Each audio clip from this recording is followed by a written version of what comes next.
Morning to you. Welcome along to this podcast from the BBC Today. Psychics is what it's all about. Have a listen to this.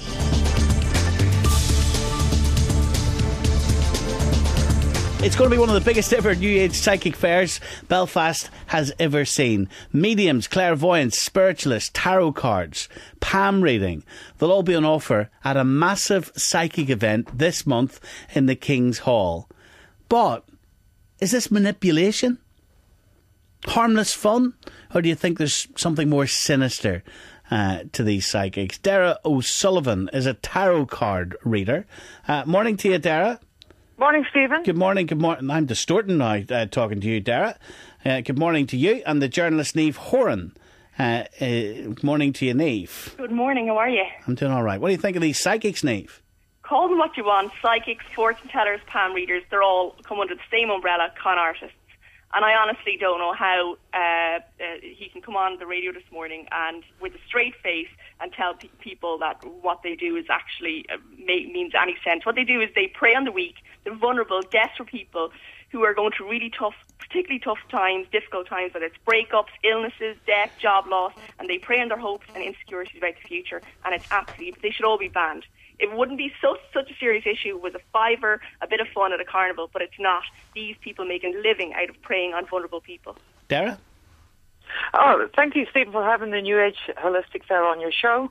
I'm sorry that she feels that all this anger about this. And any trade or any profession that you do, there's good and bad. So to label everyone under one umbrella is terribly unfair. What's the good in it?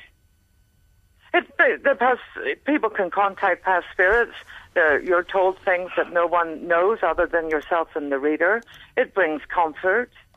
Why wouldn't you want to comfort someone and help them? There's a series of free talks that day at the fair, and you're most welcome to come and listen to these free talks. No, it's all right. I'll keep my money for something better, thanks. But they're free. We're not asking for your money for the free talk. And you might find a lot of comfort out of these talks. There's talks also on Spiritual Awakening by Rosie Stewart she's releasing a book and a CD. There's a whole lot of things going on at this fair.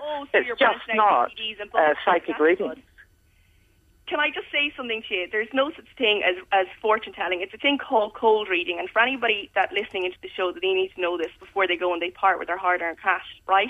When you go into a fortune teller or a palm reader, what they do is they look at your race, your sex, your fashion, your body language, your age, education, speech, whatever, and they're able to pick up a general picture of what you are, the type of person you are, the things that you may be going through. For example, if you're a man, you walk into the business suit, you're in a very stressful, high-powered job.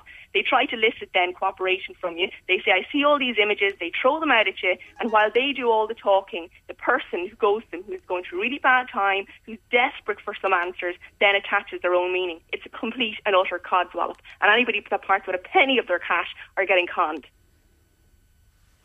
I took this very, very, very bitter speech, and bitter. I'm sorry that you feel so upset and you've had this experience. But I can assure you, we are having readers who have had many, many years' experience on national television. These ladies don't get to these positions because they don't know their profession. You get to those very, very good. You got vulnerable people who are desperate for answers. How do you sleep at night? I would like you to talk to other general public that go to these readers and fortune tellers and have nothing but positive response from it. So come along to the New Age Holistic Fair. There's free talks all day long, and you are most welcome. So you can see into the future, yeah? I studied this is ancient wisdom that we're working with. This has been with society since, they even find drawings of the tarot card in the Valley of the King. Have you ever won the lotto yet, or done anything with your wouldn't want to participate in greed. It's done any way good for you, no? For me, greed is one of the deadly sins, and if I did win the lotto, I can assure you it would go to an orphanage. Greed is one of the deadly sins. You don't think what you're doing is extremely greedy? What, doing a day of free talks? You don't have to go see free talk. You don't have to go see a fortune teller. You can come to the New Age Holistic Fair and go in and have a series of free talks. There's free talks on herbalism. No, there's free medium shows. We're giving medium shows. We're not asking you to pay for them. I think the people who go to you are kind of a bit pathetic as well. They're going through a rough time and they're desperately looking for answers rather than taking some action and doing things about their life. And I think there's a lovely talk on that day on meditation held by Rosie Stewart. And I think if you went along, you could actually learn to control a lot of this anger and negative energy. Do you know what you're doing now? And what your job is all about provoking an emotional response. And you're trying to do this by telling me I've got a lot of anger and I'm bitter and this, that and the other. I just know a con artist when I see I don't know what I've done wrong against you that you feel you have to attack me. I just think that all these people listening to Stephen's radio show need to know before they go down, before they part with any cash with you or any... I said earlier to Stephen, there's good and bad in all trades. Everybody is looking for something different. We can't just say this is all bad or all good about anything in general. You can. When Things have to be looked at with a reasonable light. And there are some very, very gifted people out there. And if you come to the show, you'll see them. You said it. I said the King's Hall on the 28th. You're most welcome. Yeah, you're clearly trying to get as many plugs in as possible, sorry, Dara. Stephen. Just be careful or I will stop this. All right, sorry, Stephen. No, you're asked a question by Niamh. Mark Adams, by the way, tweets us this morning. And he says, I'm turning this piece on psychics off. I know what's coming. Very good. So, Dara, yes. You can see into the future. You've got special powers. You've got magic powers. We use different methods. I would work with astrology, which is studying your birthday, and say you're born on a certain date. This will influence many things to do with you. Not only how you react in relationships, but also the date of birth is very important for health and a whole holistic look at the person. Yeah, but how come? Seen through. But who is talking to you when you're passing these messages on? Who's talking to you? That's mediums and clairvoyants. They're all different systems of fortune telling. Some, like Lydia Lynn, she has a spirit guide, and the spirit tells her what the person having the reading needs to know about past over soul. So there are spirits talking to you? No, I don't do that. I do astrology. But there's different readers that have different ways of working. And the vulnerable people who are desperate for answers, and in return for, I don't know, how much is a reading? Readings vary in prices. It depends who you go to. How much is your reading? I study this, Stephen. I have been studying this for 20 years to get research. If I meet someone and they need a reading and they don't have any money, I would never think of asking them to pay. Well, why would anyone pay you then? Every reader is different. So, sometimes I say give a donation and they can turn around and pay me £40. Sure. And when you charge, Dara, what's your standard rate? No, when I do a reading, Stephen, I say to someone, "Are you happy with that reading?" I always do. Anybody that knows me will know how I work. But when they're happy, how much money do you take? I say, you give me a donation. Really? Yes. So if anybody comes up to this gig, they can give you 50p and you'll be happy? I'm not working at the gig. I'm doing the events organising. The event has a listing of everyone: exhibitors, holistic therapists, exhibitors, readers. So before you even go there, you can find out who you want to go see and talk with them. It's not up to me how much a reader charges. I'm just organising the event at the King's Hall. Ah. And how much is it in? £3. £3, right. And you've got a whole day of these workshops that are free. What do you think the danger is, Niamh? People know what they're getting. They don't ask, they're not forced into a reading. Why, Stephen, is it so popular? Anywhere you go in the world, that everybody loves this this type of work. Around the world, there's TV stations that have nothing but psychic readings going all the time. So it's popular because the public generally love it. That it's a bit of fun. And as long as you don't charge a person event, can I ask you what's the most you charge for reading? I can't say what the most is charged for readings. Mm-hmm. Every reader is different. You're not just being even straight up. You're not even giving a price on the wall to tell people what to expect. You know what I mean? And how many readings in general can be from £15 up until I would say 45, 50. 45, £50. Yes. Are you kidding me? But we don't force anyone. It's your choice.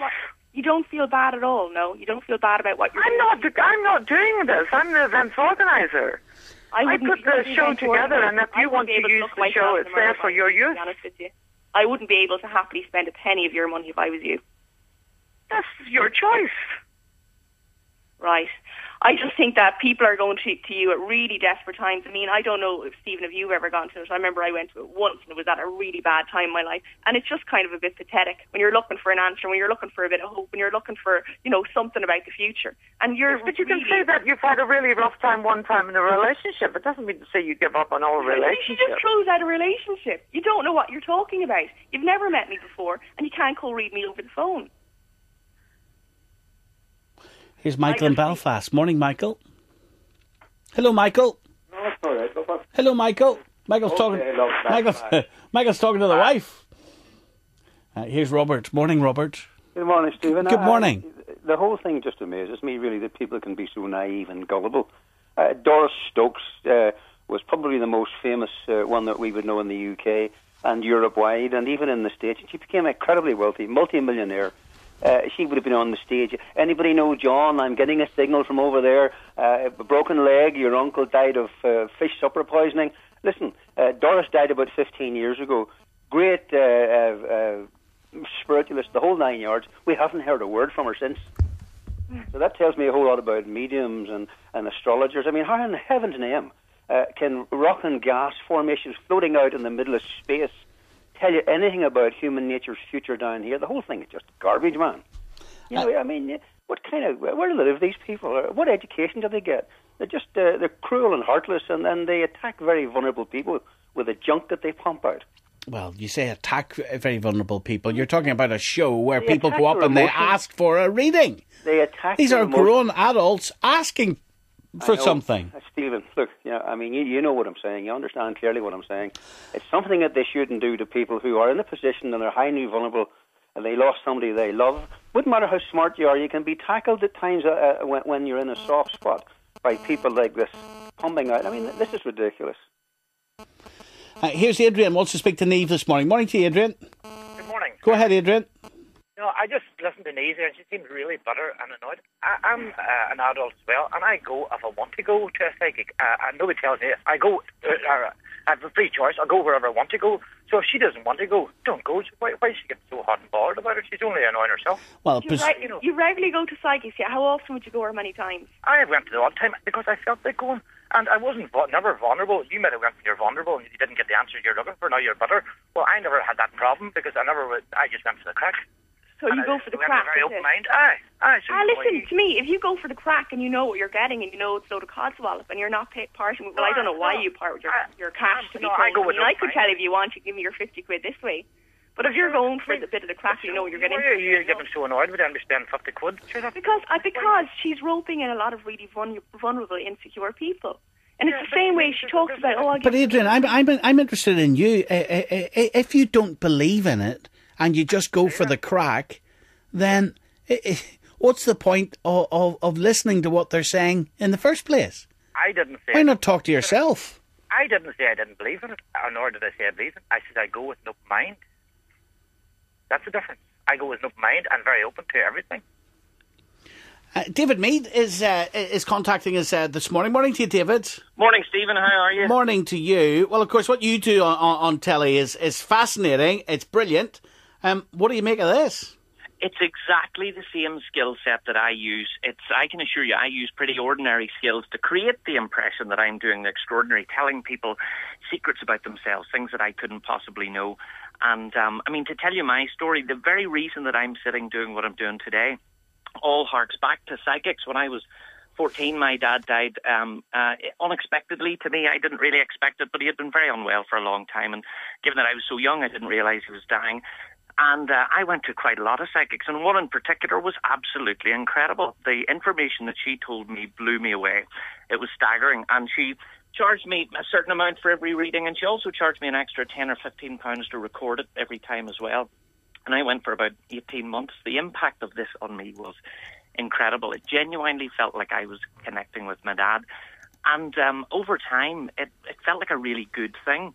But then I started to realised that I was being told quite a lot of the same things again and again, and quite a lot of the impossible things that she was telling me that were blowing me away there in the reading room were actually things that when I listened to the tape, I had told her maybe 7, 8, 9 months in advance, during a cold reading session. And I started to realise then that the whole thing was actually quite a complex and really clever psychological game. So once I realised that was how these things were working... Well, what is the psychological game? Because people like Dara and others would claim that the psychic world is followed by many, many people. They believe in it, David. It is. So what is the game? What is the manipulation? Well, what it is a person's job, anyone sitting in a reading, psychics fall into one of two camps. There are closed, shut eyes. In other words, those are the people who don't realise that what they're doing is incredibly good guesswork. And I'll explain how that guesswork works. But some are open eyes. Those are the people who are using and making a conscious decision to trick you, a conscious decision to look at you and make certain judgments based on... No, I don't agree with that. Well, I mean, it's your position to agree or not agree. I respect your position to do either. But when a person looks at an individual, my job is to sum you up. My job is to make a judgment based on a couple of seconds on who you are. So I would make a judgment, and I would throw in a few random guesses in the hope that they would hit, but at the same time I'll throw things in that I know definitely will hit for everyone. For instance, a test that I did once, I posed at one of these psychic fairs long before I was on television years ago, and I went and I set up a little stand I called myself David Divine, which, as you can imagine, is the most nauseating psychic name you could ever come up with, and I charged £15 per reading. In the course of the day, I made just short of £500. Every single word of it was given back. A penny of it was given back. And I did what I called mirror readings. And what it was I set a mirror between me and the person who was getting the reading with me.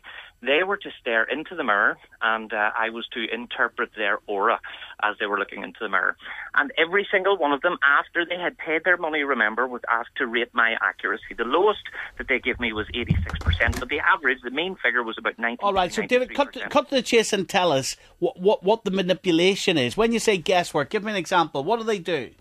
Well, what I did on that day was I had cut out the astrology page from one of the major tabloid newspapers in the UK. I'd stuck it onto the back of the mirror, and I was reading every single one of them, Taurus, Cancer, Aquarius, Capricorn, out to every single individual like a script, and they were saying, wow, incredible, that describes me. These are generalities that apply to everyone.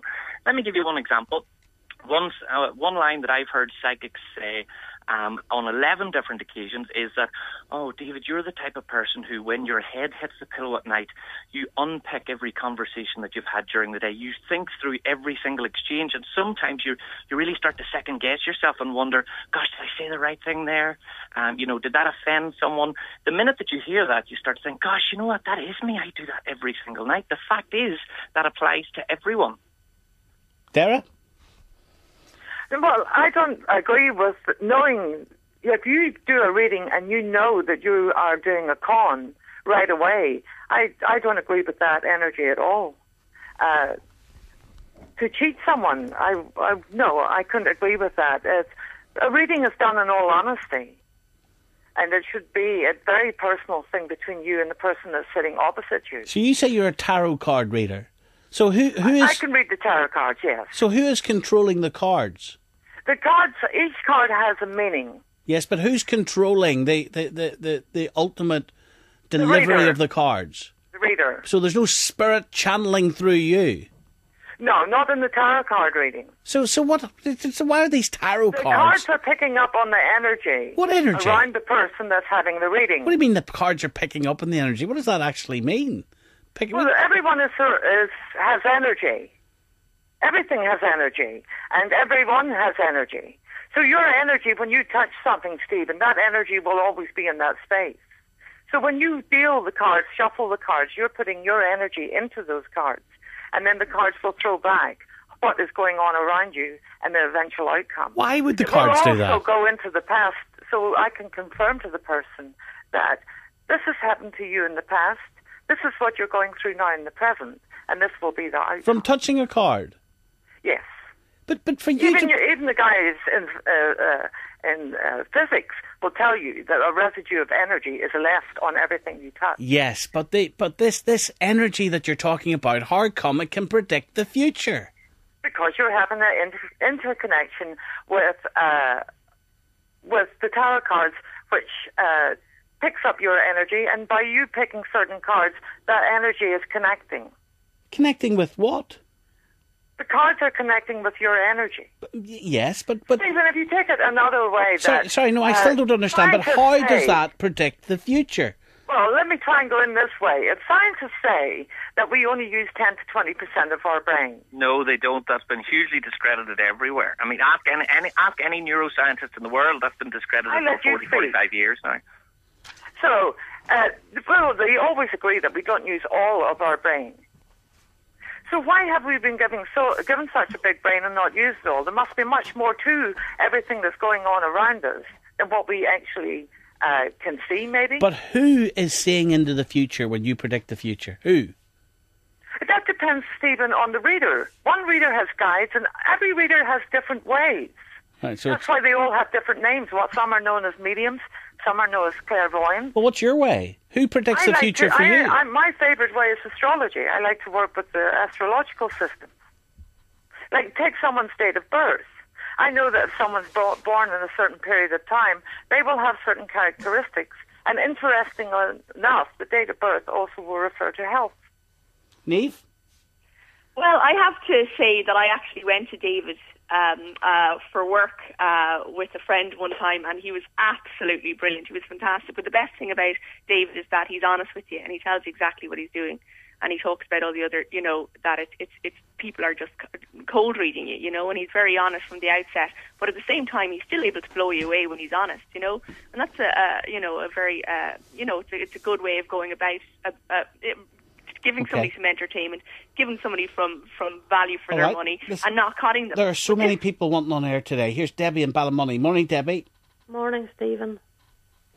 I'm listening to every single person, and they all have their story, whether it's about money or fraud or whatever's moving the cards. There's not one person has mentioned that the reality is, if you're getting a true reading and you believe it's a true reading, not through the tarot cards, because Dara's already stated quite clearly that she doesn't look into the future. She bases it on, astrology and your dates of birth. But, the reality is there's two people. There's the Lord, Jesus Christ, and there's the devil. Now, if it's not coming from one, it comes from the other. And nobody has mentioned how dangerous this can be. Absolutely dangerous. Yes, con men